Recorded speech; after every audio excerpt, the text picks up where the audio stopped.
अहमेतं पुरुषं महन्तम् आदित्यवर्णं तमसा परस्तात् तमेव विदित्वा अतिमृत्युमेति नान्यपन्था विद्यते येनाय।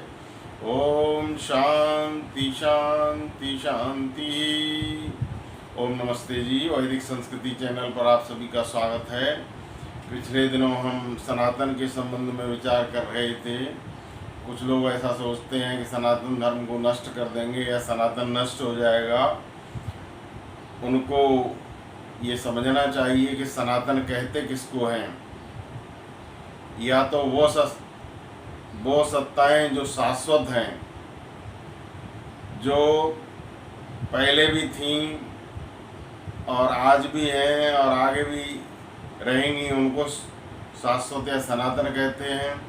अथवा वे नियम जो पहले भी थे, आज भी हैं और आगे भी रहेंगे, ये नियम परमपिता परमात्मा के बनाए हुए हैं, उनको भी सनातन कहते हैं। इसी तरह से वह आचरण जो कि पूरे विश्व का कल्याण करने वाला है, समस्त समष्टि का, न केवल मानव जाति का, पूरे विश्व का, पूरी सृष्टि का जो कल्याण करता है, उसके कल्याण के जो नियम हैं, जो मनुष्य के आचरण में लाने योग्य नियम हैं, उनको सनातन धर्म कहा जाता है। और ये वेद में वर्णित है। वेद परमपिता परमात्मा की वाणी है।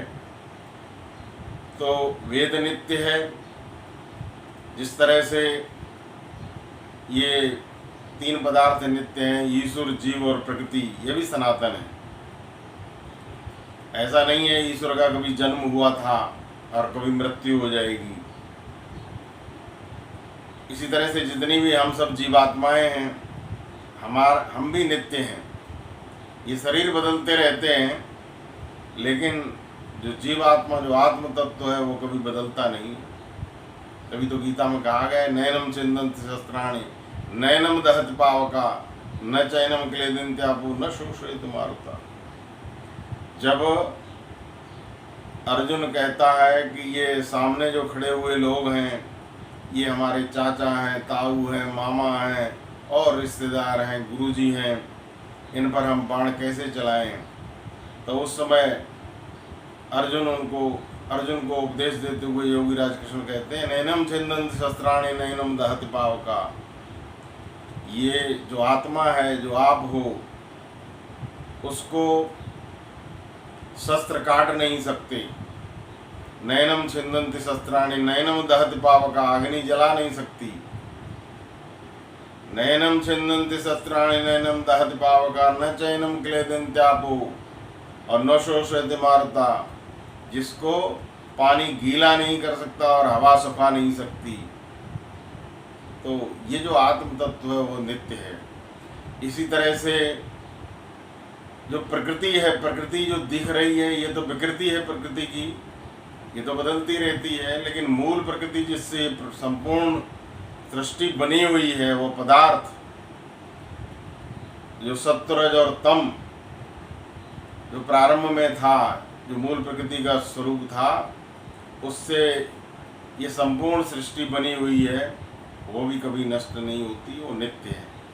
तीन पदार्थ नित्य हैं, ईश्वर, जीव और प्रकृति। इनको कोई नष्ट करके दिखाए जो कहते हैं सनातन को नष्ट कर देंगे।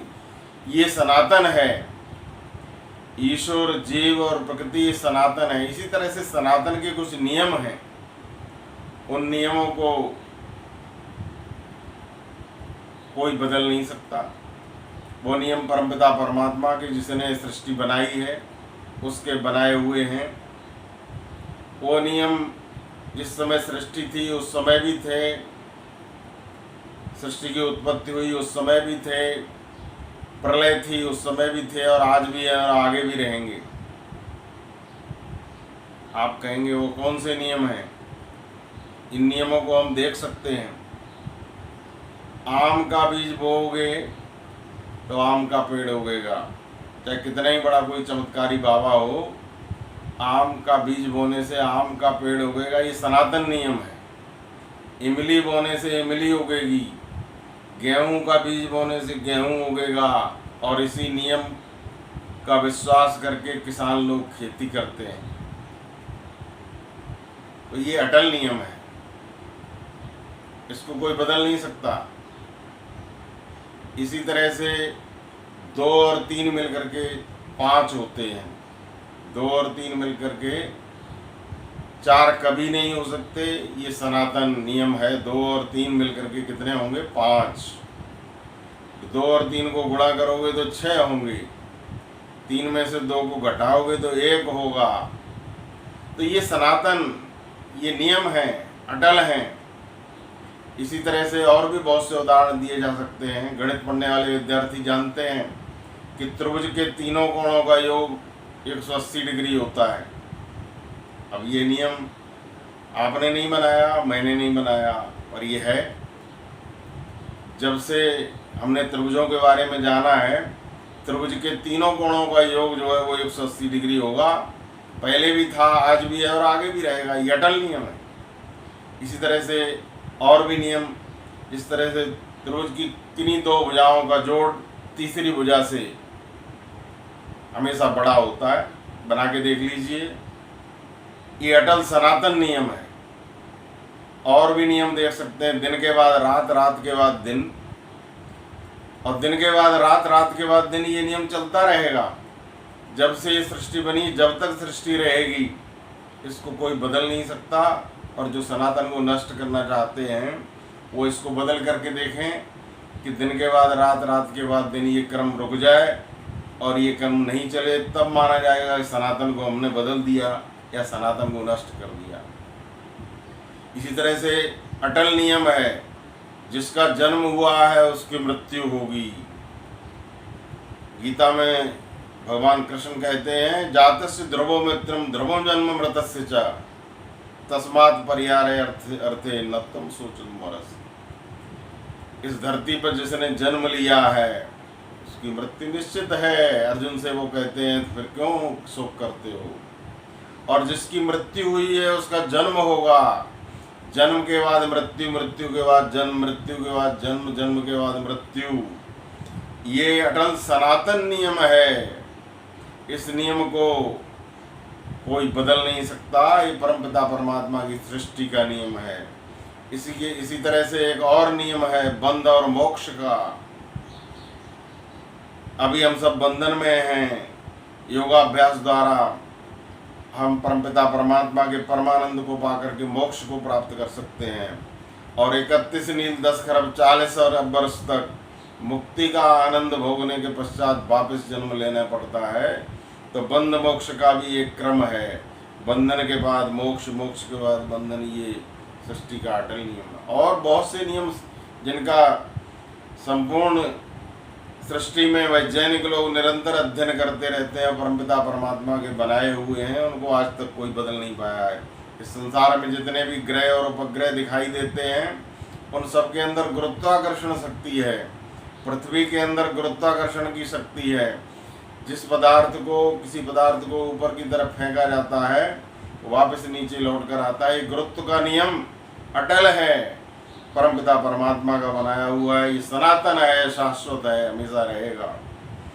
पानी को देख लीजिए, H2O कहते हैं, जिसको रसायन विज्ञान में सूत्र दिया जाता है। 2 हाइड्रोजन के परमाणु और 1 ऑक्सीजन का परमाणु मिलकर के पानी H2O बनता है। और ये पहले भी था और आज भी है।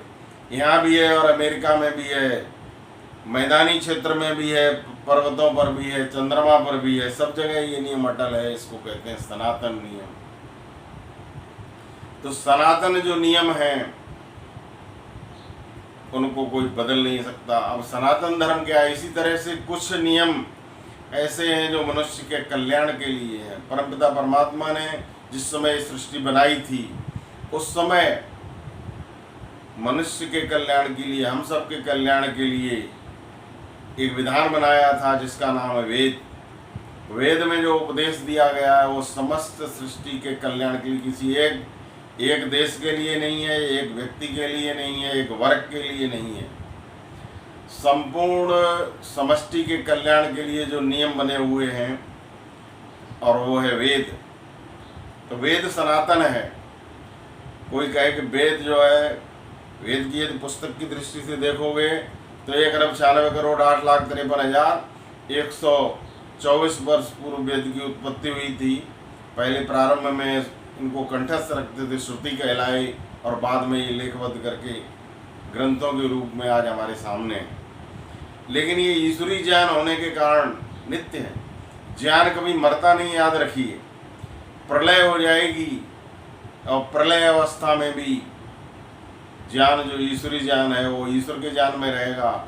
आपके ज्ञान में है, हमारे ज्ञान में, हमारे अंदर रहेगा। तभी तो जिस समय बालक पैदा होता है तो पूर्व जन्म के संस्कारों के आधार पर, पूर्व जन्म के ज्ञान के आधार पर कई बालक बड़े मेधावी होते हैं, कई ऐसे भी होते हैं जो मंदबुद्धि होते हैं, क्योंकि पूर्व जन्म में वो उन्होंने कितना संचय किया है। गीता में योगीराज कृष्ण 6ठे अध्याय में कहते हैं अर्जुन से, अर्जुन ने कहा कि यदि हम योगाभ्यास करेंगे और मान लीजिए हमारी साधना पूरी नहीं हुई, बीच में मृत्यु हो जाती है, तो इस साधना का क्या होगा। तो उस समय योगीराज कृष्ण कहते हैं कि इसमें कोई चिंता का विषय नहीं है। प्राप्य पुण्य कृताम लोका निषत्ता शाश्वती समा, कि जब आप अपने पुण्य के अनुसार उन लोगों के यहाँ जन्म होगा जो धार्मिक परिवार होंगे, और वहाँ से आपकी योग की यात्रा पुनः चलेगी। कहने का तात्पर्य ज्ञान जो है वो नष्ट नहीं होता।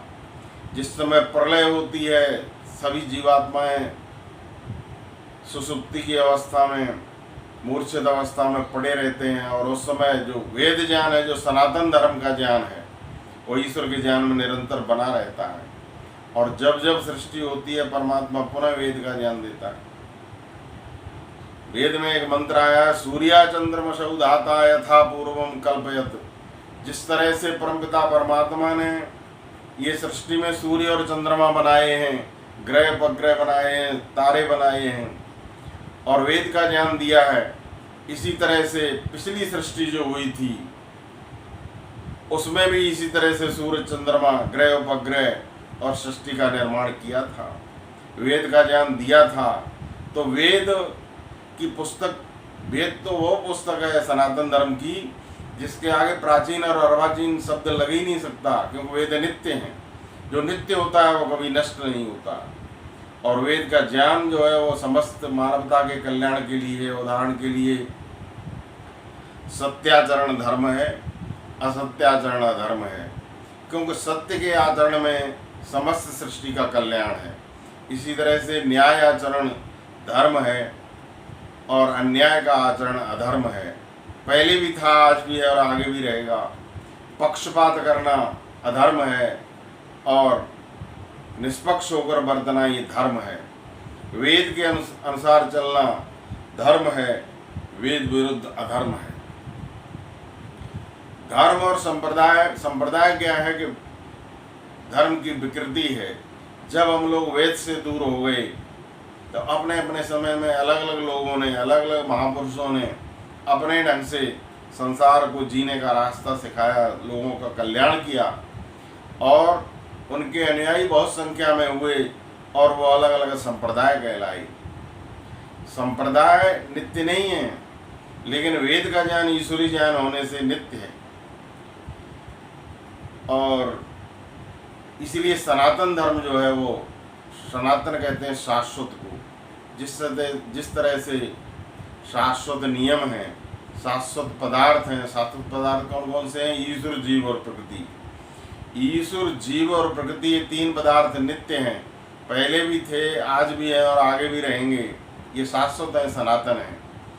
सृष्टि के जो नियम हैं वो शाश्वत हैं, पहले भी थे और आज भी है, आगे भी रहेंगे। उदाहरण के लिए यदि आप पानी को फैलाओगे, पानी को देखोगे, तो पानी का बहाव ऊपर से नीचे की तरफ होता है, ये शाश्वत नियम है। नीचे से ऊपर की तरफ यदि आपको करना है तो पंप लगाना पड़ेगा, ये शाश्वत नहीं है। पंप लगा सकते हो, फेंक सकते हो, कोई दूसरा तरीका अपना सकते हो। ये जो तरीके बाद में अपनाए जाते हैं, अलग अलग परंपराएं बन जाती हैं। सनातन धर्म प्रारंभ में जो वेद के अनुसार था वो मूल सनातन धर्म है। बाद में उस सनातन धर्म को लोगों ने अलग अलग ढंग से उसकी व्याख्या की और उसकी अलग अलग परंपराएं बन गई हैं, उनको सनातन परंपराएं कह सकते हैं। लेकिन जो मूल सनातन धर्म है उसको कोई नष्ट नहीं कर सकता। सनातन धर्म को हम दूसरा नाम ये देना चाहें तो शाश्वत धर्म भी कह सकते हैं, मानव धर्म भी कह सकते हैं। आप कहेंगे ये नष्ट क्यों नहीं होगा? नष्ट इसलिए नहीं होगा क्योंकि ये ईश्वर प्रदत्त है। ईश्वर के बनाए हुए किसी भी पदार्थ को आप उसको बिगाड़ सकते हैं, उसका रूप उसको गलत रूप में प्रस्तुत तो कर सकते हैं, लेकिन जो मूल रूप है वो कभी बिगड़ेगा नहीं, कभी नष्ट नहीं होगा। उदाहरण के लिए परमपिता परमात्मा ने सूरज बनाया है। अब कोई कहे कि हम सूरज को नष्ट कर देंगे, सूरज नष्ट नहीं होगा। 4 अरब 32 करोड़ वर्ष तक जब तक सृष्टि है, जब तक सूरज रहेगा, पृथ्वी रहेगी, चांद तारे ये सब रहेंगे। इसी तरह से ईश्वरी ज्ञान जो वेद है वो आदि सृष्टि में दिया था, वो 4 अरब 32 करोड़ वर्ष तक है, रहेगा। बीच बीच में इसका ह्रास हो सकता है, महापुरुष आकर के इसका पुनरुद्धार करते रहते हैं। हमारे देश में ऋषियों की परंपरा रही है। पहले ऋषि सृष्टि के जो हुए हैं महर्षि ब्रह्मा थे, और ब्रह्मा से लेकर जैमिनी ऋषि पर्यंत हजारों की संख्या में ऋषि हुए हैं जिन्होंने सनातन धर्म की व्याख्या की, उसकी रक्षा की, मानव कल्याण के लिए काम किया। फिर थोड़े थोड़े उसके ऊपर बादल छाने लगे, अंधेरा होने लगा, तो 5000 वर्षों के पश्चात पुनः इस धरती पर एक ऋषि ने जन्म लिया। उनको हम कहते हैं महर्षि दयानंद सरस्वती। उन्होंने दोबारा वेदों का पुनरुद्धार किया और सनातन धर्म की स्थापना की। सनातन धर्म की स्थापना तो वैसे परमपिता परमात्मा इसके संस्थापक हैं, लेकिन हम कह सकते हैं कि उन्होंने पुनरुद्धार किया, क्योंकि जिस सनातन धर्म को हम भूल गए थे, सही रूप में नहीं पहचानते थे, क्योंकि समय के साथ विकृतियाँ हो जाती हैं। ये सांप्रदायिकता क्या है? विकृति है। जितने भी रिलीजन हैं, संप्रदाय हैं, उनको कभी धर्म नहीं कहा जा सकता। धर्म तो एक है, वो है सनातन धर्म। वे बातें जो समस्त मानव के लिए कल्याणकारी हों, किसी एक के लिए नहीं। वेद की शिक्षाएं देख लीजिए आप। वेद कहता है मनोरभव मनुष्य बनो। वेद कहता है हम सबका कल्याण हो, हम सबकी बुद्धि कल्याणकारी मार्ग पर चले। तो वेद में जो प्रार्थनाएं की गई हैं वो समस्त मानव जाति के लिए। उसमें इस तरह की प्रार्थनाएं नहीं मिलेंगी कि मुझे हे परमात्मा केवल मेरा कल्याण करो, मेरा घर भर दो, मुझे धन दे दो। वहाँ जो प्रार्थनाएं हैं जो वो सब समस्त सृष्टि के कल्याण के लिए, जो उपदेश हैं समस्त समष्टि के कल्याण के लिए, समस्त मानवता के कल्याण के लिए, इसी को सनातन धर्म कहते हैं। और आइए हम सनातन के सही स्वरूप को समझें और याद रखें, सनातन उसी को कहते हैं जो पहले भी था, आज भी है, आगे भी रहेगा। इसी को शाश्वत कहते हैं। सनातन धर्म को दूसरा नाम यदि हम देना चाहें तो मानव धर्म कह सकते हैं। मानवता का जो धर्म है, जिसमें सभी मानवों का कल्याण हो, उसी को सनातन धर्म कहा जा सकता है। तो आइए हम सनातन धर्म को सही रूप में समझने का प्रयास करें। इसके साथ मैं अपनी वाणी को विराम देता हूँ। ओम शांति।